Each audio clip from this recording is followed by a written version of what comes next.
सांस और मन एक ही सिक्के के दो पहलू हैं। इस एक सूत्र को जिसने अपने भीतर उतार लिया, उसने जीवन का पूरा रसायन समझ लिया। उसे फिर किसी ग्रंथ की, किसी गुरु की जरूरत नहीं रही। तुम कभी ध्यान से देखना, जब तुम क्रोध में होते हो तो तुम्हारी सांस कैसी होती है, तेज उखड़ी हुई, जैसे कोई आंधी हो, छाती में जकड़न होती है। सांस छोटी छोटी, भारी भारी। और जब तुम किसी बच्चे को देखते हो, तुम्हारे मन में प्रेम उमड़ता है। उस क्षण सांस कैसी होती है, धीमी गहरी, जैसे कोई लहर सागर में धीरे धीरे उठती और विसर्जित हो जाती हो। छाती खुली खुली लगती है। जब भय होता है, सांस रुक जाती है, जैसे शरीर जम जाता है। जब खुशी होती है, सांस गहरी हो जाती है अपने आप। जब उदासी होती है, सांस भारी हो जाती है, जैसे कोई बोझ हो। यह संयोग नहीं है, यह प्रकृति का नियम है, शाश्वत नियम, अटल नियम। मन जो भी करता है, सांस उसकी परछाई बन जाती है। और अगर तुमने सांस को बदला तो मन बदल जाता है। यह दोनों तरफ काम करता है। यही सूत्र की शक्ति है। इसीलिए जब तुम बहुत ज्यादा घबराए हुए हो, कोई कहता है एक गहरी सांस लो, यह सिर्फ लोकोक्ति नहीं है, यह विज्ञान है। गहरी सांस लेते ही मन थोड़ा शांत होता है। यह हर इंसान ने अपने जीवन में महसूस किया है, लेकिन इस पर किसी ने गहराई से नहीं सोचा। मनुष्य दो जगत में जीता है एक साथ। एक जगत है बाहर का शरीर, इंद्रियां, देह जो दिखता है, जो छुआ जा सकता है। दूसरा जगत है भीतर का विचार, भावनाएं, कल्पनाएं, स्वप्न, चेतना। इन दोनों के बीच एक पुल चाहिए, और वो पुल है सांस। देखो, शरीर की बाकी सब क्रियाएं स्वचालित हैं। हृदय धड़कता है, तुमने नहीं कहा धड़को धड़को। पाचन होता है, तुमने नहीं कहा पचाओ। रक्त बहता है, तुमने कभी उसे चलाया नहीं। ये सब चीजें तुम्हारे हाथ में नहीं है। लेकिन सांस अनोखी है, अद्वितीय है। ये अपने आप भी चलती है, सोते समय बेहोशी में। और तुम चाहो तो इसे अपने हाथ में भी ले सकते हो। तुम इसे तेज कर सकते हो, धीमा कर सकते हो, रोक सकते हो, गहरा कर सकते हो। यही सांस की विशेषता है, यही उसकी दिव्यता है। वो दोनों जगत में है, स्वचालित भी, स्वैच्छिक भी, शरीर का भी हिस्सा, मन का भी हिस्सा। इसीलिए वो सेतु बन सकती है। पतंजलि ने सांस पर ध्यान दिया, गौतम बुद्ध ने सांस पर ध्यान दिया, सूफियों ने सांस पर ध्यान दिया, तंत्र ने सांस पर ध्यान दिया, जैन परंपरा ने सांस पर ध्यान दिया। अलग अलग देश, अलग अलग काल, अलग अलग भाषाएं, लेकिन सब एक ही जगह आकर रुके, सांस के द्वार पर। इतने महान लोग इतनी बार इस एक बात पर नहीं आते अगर इसमें कोई सत्य ना होता। बुद्ध ने एक बेहद सरल और बेहद गहरी विधि दी, विपस्सना। विपस्सना का अर्थ है देखना, सिर्फ देखना, बदलना नहीं, नियंत्रण नहीं करना, रोकना नहीं, तेज करना नहीं, बस देखना। सांस आ रही देखो, सांस जा रही देखो। नाक के छिद्र पे ध्यान दो, वहां सांस आती है थोड़ी ठंडी, सांस जाती थोड़ी गर्म। बस इतना महसूस करो। ये इतना सरल लगता है ना, इतना मामूली लगता है, लेकिन जब तुम बैठकर करते हो तो पाते हो कि ये दुनिया का सबसे कठिन काम है। क्यों?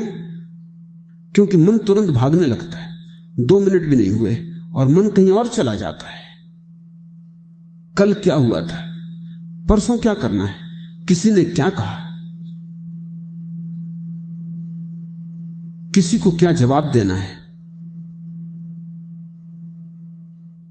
मजार से क्या लाना है, और अचानक याद आता है अरे मैं तो सांस देख रहा था। और बुद्ध कहते हैं ये बिल्कुल ठीक है, कोई बात नहीं, बिना किसी पछतावे के, बिना किसी निराशा के वापस आ जाओ, सांस पर लौट आओ। फिर मन भटका, फिर लौटो, फिर भटका, फिर लौटो। ये लौटना ही साधना, ये बार बार लौटना ही ध्यान है। हर बार जब तुम भटक कर वापस आते हो, तुम एक कदम और मजबूत हो जाते हो, तुम्हारी जागरूकता एक कदम और गहरी हो जाती है। धीरे धीरे दिनों में, हफ्तों में, महीनों में तुम पाओगे कि भटकाव कम हो रहा है।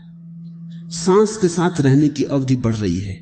मन पहले 1 मिनट में जगह जाता था, अब एक जगह जाता है। यह प्रगति है, यही मुक्ति की राह है। योग में एक अत्यंत महत्वपूर्ण शब्द है कुंभक। कुंभक यानी वो क्षण, वो विराम जो सांस आने और जाने के बीच आता है। जब तुम सांस पूरी तरह अंदर भर लेते हो, फिर एक पल रुकते हो उससे पहले कि सांस बाहर जाए, वो कुंभक है। जब तुम सांस पूरी तरह बाहर छोड़ देते हो, फिर एक पल रुकते हो उससे पहले कि अगली सांस अंदर आए, वो भी कुंभक है।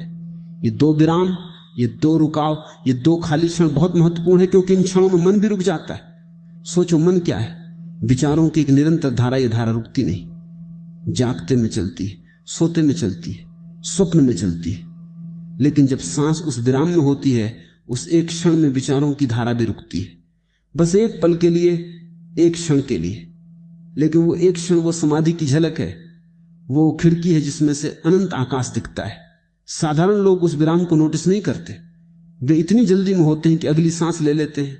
लेकिन जो साधक है, जो जागरूक है, वो उस विराम में रुकता है, उस विराम को लंबा करता है, उस विराम में डूब जाता है और उस डूबने में वो खुद को पा लेता है। जब तुम सांस देखते हो तो एक बहुत अजीब और सुंदर घटना घटती है। सांस एक तरफ होती है और तुम जो देख रहे हो तुम दूसरी तरफ होते हो। एक विभाजन हो जाता है, दो हो जाते हैं, देखने वाला और देखी जाने वाली वस्तु। यही साक्षी भाव है। जब तुम क्रोध में होते हो और सांस नहीं देखते तो तुम और क्रोध एक हो जाते हैं। क्रोध तुम्हें भस्म कर देता है, तुम क्रोध हो जाते हो। वहां कोई तुम नहीं बचता, जो देखे बस क्रोध की आग होती है। लेकिन जब सांस देखते हो, एक थोड़ी सी दूरी आती है, तुम देखते हो कि क्रोध आ रहा है, सांस तेज हो रही है, छाती जकड़ रही है, लेकिन मैं देख रहा हूं, मैं क्रोध नहीं, मैं क्रोध को देख रहा हूं। यह दूरी बहुत छोटी है, लेकिन यही दूरी मुक्ति है। जब देखने वाला अलग होता है तो जो देखा जा रहा है उसकी पकड़ कमजोर पड़ जाती है, क्रोध कम होता है, भय सिकुड़ता है, दुख का भार हल्का होता है। इसलिए नहीं कि तुमने उन्हें दबाया, बल्कि इसलिए कि तुमने उन्हें देखा, और जो देखा जाता है वो बदल जाता है। प्रकाश पड़ते ही अंधेरा नहीं रहता। साक्षी के सामने बेहोशी नहीं टिकती। लोग मेरे पास आते हैं और कहते हैं हम बहुत कोशिश करते हैं मन को शांत करने की, लेकिन मन शांत नहीं होता। हम कहते हैं मन रुको, विचार बंद करो, लेकिन जितना कहते उतना ही मन और तेज भागता है। मैं उनसे कहता हूं तुम एक बुनियादी गलती कर रहे हो। मन से मन को नहीं रोका जा सकता। जो रोकने की कोशिश कर रहा है वो भी मन है, जो कह रहा है विचार बंद करो वो भी एक विचार है। तो तुम एक विचार से दूसरे विचार को रोकने की कोशिश कर रहे हो। ये वैसे ही है जैसे अपने हाथ से खुद को उठाने की कोशिश करो। और प्रकृति का एक और नियम है, जो दबाया जाए वो और जोर से उठता है। जिस विचार को तुम रोकते हो वो और बलशाली हो जाता है। तो फिर क्या करें? बस सांस पर आ जाओ, विचारों से मत लड़ो, उन्हें रोकने की कोशिश मत करो, बस सांस को देखो। और एक अद्भुत चमत्कार होता है जब सांस पर ध्यान होता है। विचार अपने आप कम होने लगते हैं, धीरे धीरे, बिना किसी लड़ाई के। तुमने उन्हें रोका नहीं, तुमने बस उनका ईंधन बंद कर दिया, और बिना ईंधन के आग धीरे धीरे बुझ जाती है। यही सांस का जादू है, यही उसकी शक्ति है। मन की सबसे बड़ी बीमारी क्या है? वो कभी अभी में नहीं रहता। मन या तो अतीत में होता है, पछताओं में, यादों में, उन बातों में जो हो चुकी और जिन्हें अब बदला नहीं जा सकता। या फिर मन भविष्य में होता है, चिंताओं में, योजनाओं में, उन बातों में जो अभी हुई नहीं और शायद होंगी भी नहीं। जो है, जो अभी है, वो अभी में, उस पर मन कभी नहीं होता। और यही तकलीफ है, यही दुख का मूल है। लेकिन सांस हमेशा अभी में है। तुम कल की सांस नहीं ले सकते, तुम कल की सांस संभाल कर नहीं रख सकते। सांस तो अभी लेनी होगी, इस क्षण, इसी पल। इसीलिए जब सांस पर ध्यान आता है तुम वर्तमान में आ जाते हो, अचानक, बिना किसी प्रयास के। और वर्तमान यही एकमात्र सत्य है। भूत जा चुका वो नहीं है, भविष्य आया नहीं वो भी नहीं है। जो है वो बस ये क्षण है, ये सांस, ये पल। बुद्ध ने कहा था अतीत जा चुका है, उसमें मत जियो। भविष्य आया नहीं, उसमें मत भटको। वर्तमान क्षण में जियो, वर्तमान क्षण में जागो। लेकिन करें कैसे? यही प्रश्न बुद्ध का उत्तर था। सांस को देखो, सांस तुम्हें वर्तमान में खींच लाएगी। कुछ लोग मुझसे कहते हैं ओशो हम साधु नहीं है, हम सन्यासी नहीं है, हम गृहस्थ हैं, हमारे पास घंटों बैठकर ध्यान करने का समय नहीं। बच्चे हैं, दफ्तर है, घर है, जिम्मेदारियां हैं, क्या हम इस पथ पर चल सकते हैं? मैं कहता हूं हां, जरूर चल सकते हो। और इसके लिए तुम्हें अपनी दिनचर्या बदलने की जरूरत नहीं, बस एक छोटी सी आदत डालनी है। जब भी याद आए सांस को देखो। सुबह उठते ही आंखें खोलने से पहले 5 सांसें देखो, बस 5 आती है, जाती है, आती है, जाती है। खाना खाने से पहले 3 गहरी सांसें लो और देखो। गाड़ी में बैठे हो, ट्रैफिक में फंसे हो, सांस देखो। वो ट्रैफिक एक वरदान बन जाएगा, वो रुकावट एक ध्यान कक्ष बन जाएगी। किसी से बात कर बीच में एक सांस महसूस करो, तुम पाओगे कि तुम्हारी सुनने की क्षमता बढ़ गई है, तुम और ध्यान से सुन पा रहे हो। रात को सोने से पहले आंखें बंद करो, सांसें देखो और फिर सो जाओ। तुम पाओगे कि नींद ज्यादा गहरी है। धीरे धीरे ये टुकड़ा टुकड़ा ध्यान इकट्ठा होता है, जैसे बूंद बूंद से सागर भरता है। एक दिन तुम पाओगे कि सांस की जागरूकता पूरे दिन में फैल गई है, और तब जीवन का रंग बदलने लगता है। छोटी छोटी बातें परेशान नहीं करती, लोगों का व्यवहार इतना नहीं छूता, परिस्थितियां इतनी नहीं डराती। एक और बात जो बहुत कम लोग जानते हैं, जब दो लोग गहरे प्रेम में होते हैं, चुप बैठे होते हैं एक दूसरे के पास, तो उनकी सांसें एक लय में हो जाती हैं। यह हृदयों का मिलन है, यह आत्माओं का स्पर्श है। शब्दों की जरूरत नहीं, कुछ कहने की जरूरत नहीं, बस सांसें एक लय में है, और वो मौन 1000 शब्दों से ज्यादा कहता है। और जब दो लोगों में दूरी होती है, तकरार होती है, झगड़ा होता है, उनकी सांसें अलग अलग लय में होती हैं। एक उखड़ी हुई, एक भारी, एक तेज, एक धीमी सांस रिश्तों का भी दर्पण है। इसीलिए मैं कहता हूं, पहले अपनी सांस ठीक करो। जब तुम भीतर से शांत होगे, तुम्हारे रिश्ते शांत होंगे। जब तुम भीतर से प्रेमपूर्ण होगे, तुम्हारे रिश्ते प्रेमपूर्ण होंगे। बाहर जो दिखता है वो भीतर का प्रतिबिंब है, और भीतर की चाबी है सांस। जब कोई इस दुनिया में आता है, पहला काम क्या करता है? सांस लेता है। एक गहरी सांस और उसके साथ एक रोना जैसे जीवन की घोषणा हो। और जब कोई इस दुनिया से जाता है, अंतिम काम क्या होता है? सांस छोड़ता है, और वो सांस वापस नहीं आती।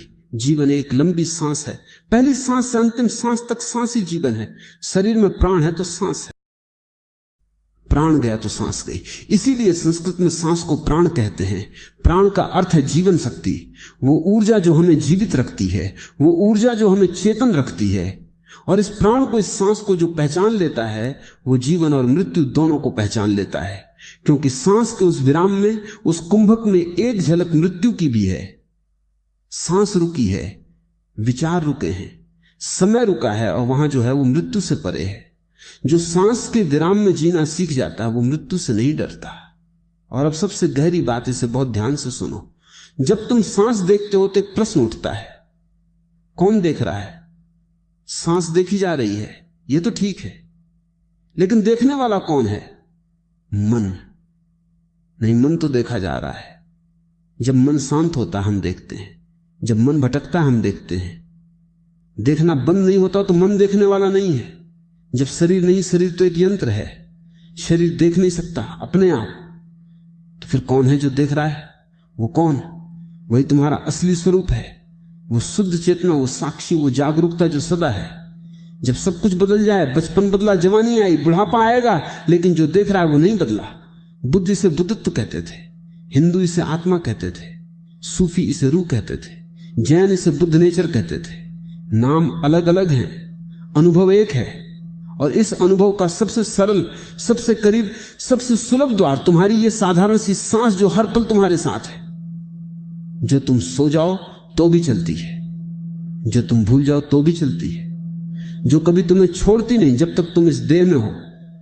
कितनी वफादार है ये सांस, और हम इसे कभी देखते भी नहीं। तो आज से, अभी से जब भी याद आए, रुको, एक पल के लिए अपनी सांस को देखो। आती जाती, आती है जाती, बस इतना काफी है। इतने से बहुत कुछ बदल जाता है, इतने से दरवाजा खुल जाता है। और जब दरवाजा खुलता है, तुम पाते हो कि तुम हमेशा से घर में ही थे, सिर्फ आंखें बंद थी।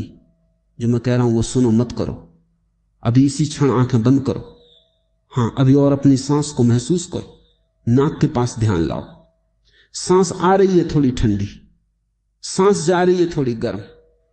बस यही, बस इतना सेकंड के लिए, मिनट के लिए। और जब तुम वापस आओगे, तुम पाओगे कि कुछ बदल गया है। थोड़ा सा, शायद बहुत ज्यादा नहीं, लेकिन कुछ एक हल्कापन, एक सांस की जगह। यही शुरुआत है, यही बीज है। और इस बीज से एक दिन वो वृक्ष उगता है जिसकी छाया में बैठकर समाधि मिलती है। लेकिन शुरुआत बीज से ही, बड़े बड़े वृक्षों की बातें करने से नहीं। एक छोटा सा बीज बोना होता है, एक छोटी सी सांस देखनी होती है। और याद रखो, ये यात्रा कभी बाहर की नहीं थी, ये यात्रा हमेशा भीतर की है।